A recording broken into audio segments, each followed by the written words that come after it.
నమస్తే. కాంగ్రెస్ పార్టీ జాతీయ అధ్యక్షుడు మల్లికార్జున ఖర్గే మరొకసారి నోరు పారేసుకున్నట్టుగా కనబడుతోంది. బీజేపీ, ఆర్ఎస్ఎస్ పై చాలా ఘాటైనటువంటి వ్యాఖ్యలు చేశారు. ఈ రెండు కూడా విషసర్పాలతో సమానం. ఖురాన్ని కోట్ చేస్తూ ఖురాన్‌లో ఒకటి రాసి ఉంది. మనం ఖురాన్ చదువుతూ ఉన్నప్పుడు ఏదైనా అక్కడ విషసర్పాలు వస్తే మనం ఏం చేస్తాం? వాటిని చంపేయాలి అని రాసి ఉంది కాబట్టి మీరు ఖచ్చితంగా ఈ రెండింటిని కూడా చంపేయాలి అని చెప్పి ముస్లిం ఓటర్లను ఉద్దేశించి ఒక బహిరంగ సభలో మల్లికార్జున ఖర్గే మాట్లాడారు. ఇలాంటి వ్యాఖ్యలు చేయడం మల్లికార్జున ఖర్గేకి ఇది కొత్తేం కాదు. గతంలో కూడా ఒకసారి 2, 3 సార్లు మాట్లాడారు. 2023లో మాట్లాడారు. ప్రధాని మోదీని ఉద్దేశించి కూడా ఇదే మాటలు మాట్లాడారు. అతను ఒక విష సర్పం లాంటి వాడు అని చెప్పి గతంలో కూడా మాట్లాడారు. అంటే మరొకసారి కాంగ్రెస్ పార్టీ తన పాత ఫార్ములానే బయటకు తీసినట్టు కనబడుతోంది. ముస్లిం ఓటర్లను ఆకట్టుకోవడానికి బీజేపీ పైన, ఆర్ఎస్ఎస్ పైన విషం చెమ్ముతున్నట్టుగా మనకు కనబడుతోంది. మరి ఈ అంశానికి సంబంధించి బీజేపీ రియాక్షన్ ఎలా ఉందో చూద్దాం. టీబీజేపీ నుంచి నాకు అందుబాటులో ఉన్నారు టీబీజేపీ స్పోక్స్ పర్సన్ సారంగుల అమర్నాథ్ గారు. అమర్నాథ్ గారు నమస్తే. నమస్కారం రాజు గారు. అమర్నాథ్ గారు, కాంగ్రెస్ పార్టీ అధ్యక్షుడు మల్లికార్జున ఖర్గే అస్సాంలో ఒక బహిరంగ ర్యాలీలో మాట్లాడారు, ఒక ప్రచార సభలో. మీరు కూడా చూసే ఉంటారు న్యూస్ లో.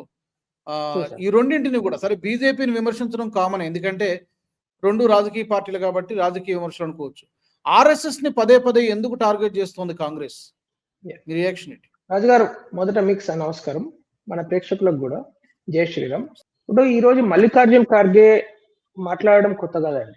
మల్లికార్జున్ ఖార్గే పదే పదే ఆర్ఎస్ఎస్ పై, హిందూ సమాజంపై, ఎందుకంటే ఈ రోజు ఒకప్పుడు కాంగ్రెస్ పార్టీ చాలా పెద్ద పార్టీ, కానీ ఈ రోజు కాంగ్రెస్ పార్టీ మొత్తం ముస్లిం లీగ్ పార్టీ, వాళ్ళ వాయిస్ ముస్లిం లీగ్ వాయిసే, వాళ్ళు చేసే పనులు ముస్లిం లీగ్ వాయిస్ పనులే. ఈ రోజు మన తెలంగాణ ముఖ్యమంత్రి కూడా మాట్లాడింది చూస్తే మనకు అర్థమవుతున్నది కదా, కాంగ్రెస్ అంటే ముస్లిమ్స్, ముస్లిమ్స్ అంటే కాంగ్రెస్ అని చెప్పాడు ఆయన. సో క్లియర్, వాళ్ళకు హిందూ ఓట్లు అవసరం లేదు, హిందువులు అంటే నచ్చదు, హిందువులు సురక్షితంగా ఈ దేశంలో ఉంటే వాళ్ళకు నచ్చదు, ఎప్పుడు గొడవలు జరుగుతూ ఉండాలి, హిందువులు ముస్లింలు కొట్టుకుంటూ ఉండాలి. ఇది కాంగ్రెస్ పార్టీ రాజనీతి. ఎందుకంటే గత 75 సంవత్సరాలుగా కాంగ్రెస్ పార్టీ ప్రతిసారి కూడా, ఇప్పుడు మీరు యూపీ చూడండి, మహారాష్ట్ర చూడండి, అనేక రాష్ట్రాలలో ప్రతి 6 నెలలకు ఒకసారి పెద్ద ఎత్తున రైట్స్ జరిగితే, ముస్లిం హిందూ కొట్టుకుంటే కాంగ్రెస్ పార్టీకి ఓట్లు పడుతుండే. కానీ ఎప్పుడైతే మోడీ గారు వచ్చిన తర్వాత పూర్తిగా అసలు అల్లర్లు అనేటివి, మత కల్లోలాలు, మతపరమైన అల్లర్లు మొత్తం తగ్గిపోయి జీరోకి వచ్చేసినాయో, ఇంకా వాళ్ళ పప్పులు ఉడుకుతలేవు. ఇంకా ఇప్పుడు ఈ స్థాయికి, ఏ స్థాయికి వచ్చేసిందంటే మల్లికార్జున ఖర్గే గారికి మరి వారి మెదడు ఎట్లా పనిచేస్తుందో నాకు తెలియట్లేదు, కానీ వారు మాట్లాడిన మాటలు చాలా చాలా సిగ్గు, అసహ్యకరమైన మాటలు మాట్లాడాడు. ఆర్ఎస్ఎస్ ను ఒక విష నాగుతోని పోల్చడం, దాంతో పాటు ముస్లిం సమాజాన్ని రెచ్చగొట్టి, ఆర్ఎస్ఎస్ వాళ్ళు ఎక్కడ కనబడ్డా మీరు చంపండి, ముస్లిం వాళ్లకు అంటే రెచ్చగొట్టే ఒక పని చేస్తున్నాడు. అది ఎంతవరకు ఎంత కరెక్ట్ విషయం అండి అది? అంటే అది ఒక నేరం. ఈ రోజు మల్లికార్జున ఖార్గే గారిపై అంటే కేసు బుక్ చేసి ఆయనను వెంటనే అరెస్ట్ చేయాలి. ఎందుకంటే ఇది ఒక హత్యాయత్యానికి సంబంధించిన విషయం. ఇది అంటే సెడిషన్ అంటాం, ఇంతకుముందు సెడిషన్ ఛార్జెస్ వేస్తుండే. ఆ సెడిషన్, ఇది మత కళలో రెచ్చగొట్టే ప్రయత్నం, ఆ మతాల మధ్య చిచ్చు పట్టే ప్రయత్నం, ముస్లిం సమాజాన్ని రెచ్చగొట్టి హిందువులను చంపండి. ఇప్పుడు కేరళలో అనేక మంది ఆర్ఎస్ఎస్ కార్యకర్తలను కేరళలో ముస్లింస్ చంపుతున్నారు. అక్కడ ముస్లిం లీగ్ కావచ్చు, పిఎఫ్ఐ కావచ్చు, నిషేధిత జాబితాలో ఉన్న సంస్థలు, పిఎఫ్ఐ కానీ, ఎస్డిపిఐ, ఇవి ముస్లింలు హిందువులపై దాడులు చేసి అనేక మంది కార్యకర్తలను, ముక్కుపచ్చలాలని కార్యకర్తలను, 20 ఏళ్ళు 25 ఏళ్ల మధ్యలో ఉన్న స్టూడెంట్స్ ను వాళ్ళను చంపడం జరిగింది. ఈ రోజు నేను మీకు ఒకటే విషయం చెప్తున్నాను రాజు గారు, భారతదేశంలో కావచ్చు, ప్రపంచ దేశాలలో కావచ్చు, ఎక్కడైనా హిందూ సమాజంకి ఒక ఆపద వచ్చినా, అన్యాయం జరిగినా ఫస్ట్ రెస్పాండ్ అయ్యేది, ఫస్ట్ దానికి అడ్డుగా ఉండేది ఆర్ఎస్ఎస్ అండి. రాష్ట్రీయ స్వయం సేవక్ సంఘ్ ఎంత బలంగా ఉంటే హిందూ సమాజం అంత బలంగా ఉంటుంది. హిందూ సమాజం ఎంత బలంగా ఉంటే ఈ దేశం అంత శక్తివంతంగా ఉంటుంది. ఈ దేశం శక్తివంతంగా ఉంటే ప్రపంచంలో శాంతి ఉంటుంది. ఇది క్లియర్. ఎందుకంటే ఎప్పుడైతే హిందూ సమాజం బలహీన పడుతుందో, ఎప్పుడైతే హిందూ సమాజము ఒక ఇబ్బందుల్లో ఉంటుందో, అప్పుడు అలాంటి పరిస్థితులలో మాత్రమే కాంగ్రెస్ పార్టీ హిందూ సమాజం పైన దాడులు చేసుకుంటూ వాళ్ళు ఓట్లు తెచ్చుకున్నారు. ఎప్పుడైతే హిందూ సమాజం చైతన్యమైందో, హిందూ సమాజం ఎప్పుడైతే సంఘటితంగా కావడానికి ప్రయత్నం చేస్తున్నదో, ఇంకా కాంగ్రెస్ పార్టీ పప్పులు ఉడుకుతలేవు. వాళ్ళు ఏదైతే టక్కుటమార విద్యలు ఏదైతే ఇప్పుడు నిన్న మరి ఎంత అన్యాయంగా అనిపిస్తుంది అంటే మల్లికార్జున ఖర్గే గారు మనకు అంత పెద్ద పార్టీకి ఆయన జాతీయ అధ్యక్షుని హోదాలో ఉండి ఆయన మాట్లాడే ఎంత సిల్లిగా మాట్లాడుతున్నారు, ఎంత అంటే ఒక ఇక నాకు మాటలు రావట్లేదు, అంత దారుణంగా మాట్లాడుతున్నారు ఆయన. కేరళలో ఆయన మత గ్రంథాన్ని కూడా, ఖురాన్ మత గ్రంథాన్ని కూడా దీంట్లో ఇరికిచ్చారు. ఖురాన్ అంటే ముస్లింలను కరెక్ట్, ముస్లింలను రెచ్చగొట్టాలంటే మీరు నమాజ్ చేస్తున్నప్పుడు మీ కాళ్ళ దగ్గర ఒక విషనాగు వస్తే వాటిని నమాజ్ ఆపి మరీ వెళ్ళి చంపాలి అంటే దాని అర్థం ఏంది? మీరందరూ శుక్రవారం వెళ్ళి ఆర్ఎస్ఎస్ కార్యాలయాల మీద వెళ్ళి దాడి చేయడనా? ఆ ఉద్దేశం ఏంది? బీజేపీ కార్యాలయాల పైన దాడులు చేసి చంపాలనా? అంటే ఒక యత్నాన్ని ఆయన రెచ్చగొడుతున్నట్టు కదా. అసలు ఎవరైనా అట్లా మాట్లాడతాడా? అంత పెద్ద మనిషి ఆయన, ఇన్ని సంవత్సరాల నుంచి పార్లమెంటరీ రాజకీయాలలో ఉన్నాడు. అటువంటి వ్యక్తి, ఇది కొత్త కాదు రాజు గారు. సోనియా గాంధీ కావచ్చు, రాహుల్ గాంధీ కావచ్చు, మల్లికార్జున ఖర్గే కావచ్చు, వీళ్ళ ముగ్గురికి మొదటి నుంచి కూడా అలవాటు ఆర్ఎస్ఎస్ ను తిట్టడము, మోడీ గారిని తిట్టడము, ఆ కార్యకర్తలను టార్గెట్ చేయడము. ఇప్పుడు చూడండి, సోనియా గాంధీ గారు ఇంతకు ముందు ఏమన్నది? మౌత్ కా సౌదాగర్ అన్నది మోడీ గారు. రాహుల్ గాంధీ గారు ఏమన్నారు? ఆర్ఎస్ఎస్ ను వెంటనే నిషేధించాలని పార్లమెంట్ లో మాట్లాడతాడు ఆయన. ఆ సంబంధం లేని సబ్జెక్ట్. ఆర్ఎస్ఎస్ వాళ్ళు ఇప్పుడు ఈ రోజు భారతదేశానికి ప్రధానమంత్రి, ఉపరాష్ట్రపతి, మన అనేక మంది మంత్రులు, ఎంపీలు, అనేక రాష్ట్రాల ముఖ్యమంత్రులు ఈ రోజు ఆర్ఎస్ఎస్ స్వయం సేవకులు ఉన్నారు. వాళ్ళు అలా ఉన్నారు కాబట్టి హిందూ సమాజం బలంగా ఉన్నది. అదే అట్లా లేని పరిస్థితులలో హిందూ సమాజం బలహీనంగా ఉంటుండే కదా కాంగ్రెస్ పార్టీ ఉన్నప్పుడు. హిందూ సమాజం ఇంత చైతన్యవంతంగా లేకుండే కదా అప్పుడు. అనేక దాడులు జరుగుతుండే కదా హిందూ సమాజం మీద. నేను కోట్ చేస్తా, కేరళలో అనేక మందిని చంపడం జరిగింది. కర్ణాటక మ్యాంగ్లూర్ ఏరియాలో ఒక్కొక్క గ్రామంలో కనీసం 20 నుంచి 25 మందిని హత్య చేశారు అక్కడ. కాసర్గోడ్ ఒక్క జిల్లాలోనే దాదాపు 250 కార్యకర్తలను చంపారు. అంటే ఇవన్నీ ఎవరు చేశారండి? ఇలాంటి మాటలు మాట్లాడుతున్నాయి కదా మల్లికార్జున ఖర్గే గారు ఏదైతే మాట్లాడారో, మీరు వెళ్ళండి, చంపండి, కత్తులు తీసుకోండి. ఇప్పుడు మలప్పురం లాంటి జిల్లాలో మీకు అక్కడ అసలు హిందువుల పరిస్థితి ఏమైంది? కేరళలో హిందువుల సంఖ్య ఎంత పడిపోయింది? ఇవాళ బెంగాల్లో హిందువుల పైన ఎన్ని అట్రాసిటీస్ జరుగుతున్నాయి, ఎంత మందిని చంపుతున్నారు, ఎంత మంది పిల్లలను, ఆడపిల్లలను రేపులు చేస్తున్నారు.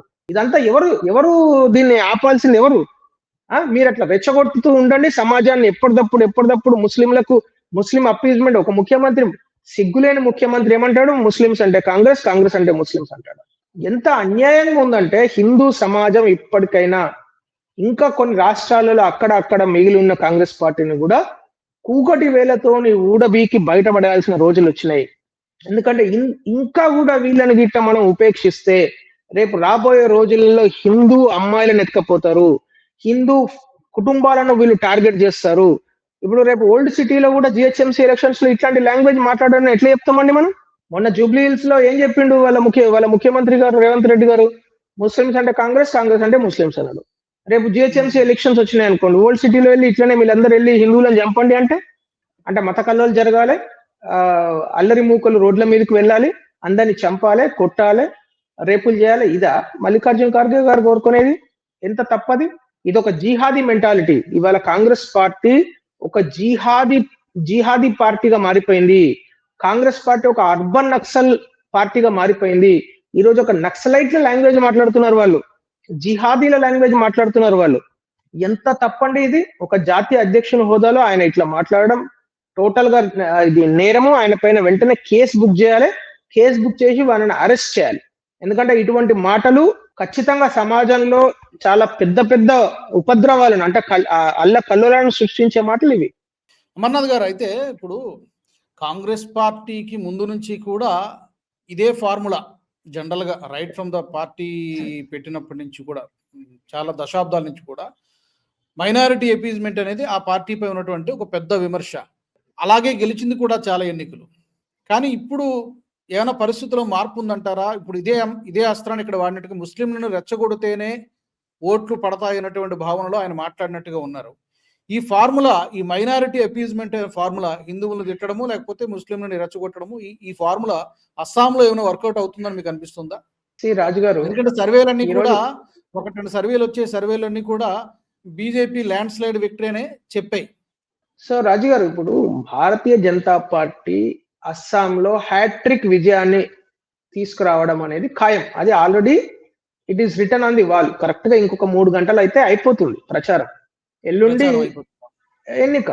9వ తారీఖు ఎన్నిక. So 100% Bharatiya Janata party super duper మెజారిటీతో వస్తున్నది. ఇక్కడ ఎలక్షన్స్ కాదండి, రాజకీయాలు ఒకటే కాదు.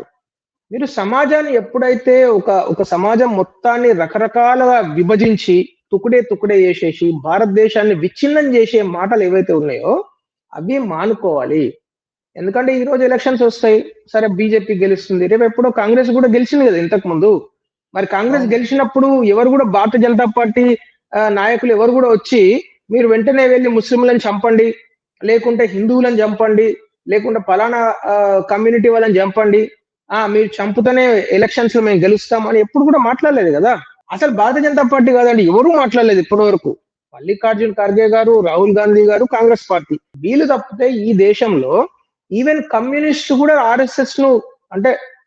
ఆర్ఎస్ఎస్ ను మొదటి నుంచి విమర్శిస్తూ వ్యతిరేకిస్తున్న కమ్యూనిస్టులు కూడా ఇటువంటి లాంగ్వేజ్ మాట్లాడలేదు. వాళ్ళ మనసులో ఉండొచ్చు, కానీ ఇట్లాంటి లాంగ్వేజ్, ఇలాంటి భాష టోటల్ గా తప్పు. ఎందుకంటే నాట్ ఓన్లీ దిస్, రాజు గారు మీరు గమనిస్తే ఆయన కేరళలో వెళ్ళి ఏం మాట్లాడతాడండి, గుజరాత్, యూపీ, బీహార్ ఈ 3 రాష్ట్రాల పేర్లు చెప్తూ వాళ్ళందరూ నిరక్షరాస్యులు, ఇల్లిటరేట్స్, వాళ్ళకి చేత కాదు, వాళ్ళకి అందు గురించి వాళ్ళు బీజేపీకి ఓట్లేస్తున్నారు, ఆ రాష్ట్రాలలో ఉన్న వాళ్ళందరూ నిరక్షరాస్యులు అని మాట్లాడతారు. మరి గాంధీ గారు ఏ రాష్ట్రం నుంచి వచ్చారండి? మహాత్మా గాంధీ గారు, ఆయన ఇల్లిటరేట్. మొరార్జీ దేశాయ్ గారు, ఈ దేశానికి ప్రధానమంత్రిగా పనిచేసిన మొరార్జీ దేశాయ్ గారు ఏ రాష్ట్రం నుంచి వచ్చారండి? గుజరాత్ నుంచి రాలేదా? వాళ్ళ పార్టీకి సంబంధించిన మొట్టమొదటి ప్రధానమంత్రి నెహ్రూ గారు ఏ రాష్ట్రం నుంచి వచ్చారండి? యూపీ నుంచి రాలేదా? మరి వాళ్ళందరూ నిరక్షరాస్యుల, వాళ్ళకందరు చదువు రాదా? కేరళ నుంచి వచ్చిన వాళ్ళకి చదువు వస్తుందని చెప్తున్నాడు ఆయన. అంటే ఆయన మానసిక స్థితి ఎట్లా ఉన్నదో చూడండి. అంటే ఎంత విపరీతమైన విషం మనసులో నింపుకొని ఆ మాటల రూపంలో బయటకు వస్తున్నది. అంటే విపరీతమైన విషం, ఆ శరీరం మొత్తం విషంగా మారిపోయినప్పుడు మాటలు ఆటోమేటిక్ గా వేరే వాళ్ళని తిడుతూ, వేరే రాష్ట్రాలను విమర్శిస్తూ, వేరే మతాలను తిడుతూ, లేకుంటే హిందువులను తిడుతూ, ఇలాంటి మాటలు ఎప్పుడు వస్తాయంటే శరీరం అంతా విషం ఉన్నప్పుడు. అసలు విషనాగు ఆర్ఎస్ఎస్ గురించి ఆయన మాట్లాడుతున్నాడు కదా, తప్పది. ఆయననే ఒక పెద్ద విషనాగు. ఆయన మాటలే ఒక ఏమంటారు విషం కక్కుతున్నాడు ఆయన పదే. లేకుంటే కేరళ భూమి మీద నిలబడి నిజంగా రాహుల్ గాంధీ గారు వాళ్ళ పార్టీ స్టాండ్ ఇదే, వాళ్ళు అదే మాట్లాడుతున్నారు కదా. గుజరాత్ లో వాళ్ళకు అంటే గుజరాతీలను అందరినీ వాళ్ళు నిరక్షరాస్యులుగా పరిగణలోకి తీసుకుంటున్నారా? నేను ఇప్పుడు అడిగిన గుజరాత్ నుంచి వచ్చిన అనేక మంది పొలిటీషియన్స్ వాళ్ళందరూ చదువురాని వల్ల, బీహార్ నుంచి వచ్చిన జయప్రకాష్ నారాయణ గారు చదువురాని వల్ల, ఆయన హార్వర్డ్ యూనివర్సిటీలో చదువుకొని వచ్చిండు. ఆయన ఈ దేశంలో అద్భుతమైన ఒక విప్లవాన్ని సృష్టించిండు. ఆయన ఎమర్జెన్సీ టైంలో ఇందిరాగాంధీకి వ్యతిరేకంగా మొత్తం దేశాన్ని, యువతను ఏకం చేసిన ఒక మహాశక్తి ఆయన. అటువంటి వ్యక్తిని బీహారీలను, లేకుంటే మన యూపీ వాళ్ళను అట్లా మాట్లాడతారా? చూడండి, మీరు కాంగ్రెస్ పార్టీ, రాజుగారు మనం గమనిస్తే ఇదంతా ఏదో ఒక పూటలోనో లేకుంటే అప్పటిదప్పుడు మాటలు దొర్లి వచ్చిన మాటలు కాదు. నేను ఒక్కొక్కటి ఎగ్జాంపుల్ చెప్తాను. రేవంత్ రెడ్డి గారు ఏం మాట్లాడతారండి, బీహార్ డిఎన్ఏ తెలంగాణ డిఎన్ఏ కన్నా తక్కువ అని మాట్లాడతాడు. అంటే ఇదే దేశంలో బీహార్ డిఎన్ఏ అంటే బీహార్ వాళ్లకు చేత కాదు, బీహార్ డిఎన్ఏ తక్కువ స్థాయి డిఎన్ఏ అని ఒక ముఖ్యమంత్రి మాట్లాడతాడు. వాళ్ళ జాతీయ అధ్యక్షుడు ఏం మాట్లాడతాడు, బీహారు, యూపీ, గుజరాత్ వాళ్ళకు చదువుకోని వాళ్ళు, వాళ్ళకు చదువు రాదు, అందు గురించే వాళ్ళు బీజేపీని గెలిపిస్తారని మాట్లాడతారు. అంటే చూడండి మీరు అన్ని సిమిలారిటీస్. రాహుల్ గాంధీ ఏం మాట్లాడతాడు, గుజరాత్ లో ఒక పర్టికులర్ కమ్యూనిటీ మోడీలందరూ దొంగలు అని మాట్లాడతాడు. అంటే దాని అర్థం ఏంది? ఇవన్నీ సిమిలారిటీస్ మీరు గమనిస్తే ఇవన్నీ కూడా ఒకటే రకంగా బిహేవ్ చేస్తాయి. అందరూ వాళ్ళ చర్చలలో కంటిన్యూస్ గా వాళ్ళు ఎప్పుడైతే రూమ్ లో కూర్చొని చర్చిస్తారో వాళ్ళు ఇదే మాటలు మాట్లాడుకుంటారు. అంటే ఈ దేశంలో ఎవరిని తిట్టాలి, ఏ రాష్ట్రాన్ని తిట్టాలి, ఏ పర్టికులర్ సెక్షన్ కమ్యూనిటీని తిట్టాలి, ఇదే మాటలు. అందుగురించే ఆటోమేటిక్ గా వాళ్ళ మనసులలో ఉన్న భావనలే మాటల రూపంలో వస్తాయి. రాజు గారు కరెక్ట్, అదే ఫార్ములాని ఇక్కడ కూడా ఫాలో అయ్యారు. చూద్దాం మరి ప్రజలు ఎలాంటి తీర్పునిస్తారు చూద్దాం. పర్టికులర్ గా ఇప్పుడు జరుగుతున్నటువంటి 5 రాష్ట్రాల ఎన్నికల్లో ఇలాంటి డైలాగును మేము ఇంకా రాబోయే రోజుల్లో ఇంకా చాలా చూస్తాం. బెంగాల్ ఉంది, తమిళనాడు ఉంది, ఇవన్నీ కూడా జరుగుతున్నాయి. 9వ తారీఖున అస్సాం, పుదుచ్చేరి, కేరళ జరుగుతున్నాయి. కాబట్టి కాంగ్రెస్ పార్టీ ఈ వ్యూహాలకు ప్లాన్స్ కి ఏమైనా ఓట్లు పడతాయా లేదని చూద్దాం. We have to wait and see. Thank you very much Amarnath గారు, ధన్యవాదాలు. చర్చలో పాల్గొన్నారు. నమస్తే. జై శ్రీరామ్.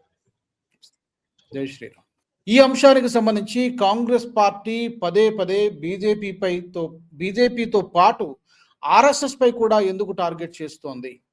ముస్లింలను రెచ్చగొట్టేటువంటి ప్రయత్నమా, లేదా ముస్లిం ఓట్ల కన్సాలిడేట్ చేయడం కోసం ఈ ప్రయత్నమా?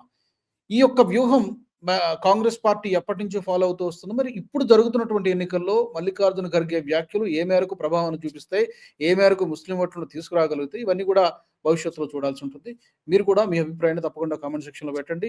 కాంగ్రెస్ నాయకులు చేస్తున్నటువంటి ఆరోపణలు దేనికి సంకేతము, దీని వెనక ఏం మైలేజ్, దేన్ని ఆశించి చేస్తున్నాయి, తప్పకుండా కామెంట్స్ లో పెట్టండి. వచ్చే మరొక ఎపిసోడ్ లో మళ్ళీ కలుద్దాం. జై హింద్. ఈ వీడియో మీకు నచ్చినట్టయితే లైక్ చేయండి, 10 మందికి షేర్ చేయండి. అలాగే కామెంట్ల రూపంలో మీ అభిప్రాయాలను మాతో పంచుకోండి. Nationalist hub group of channels ను సబ్స్క్రైబ్ చేసుకుని తెలుగునాట జాతీయవాద జర్నలిజాన్ని ప్రోత్సహించండి. ఈ వీడియో కింద ఉన్న బెల్ ఐకాన్ పై క్లిక్ చేయడం మర్చిపోవద్దు.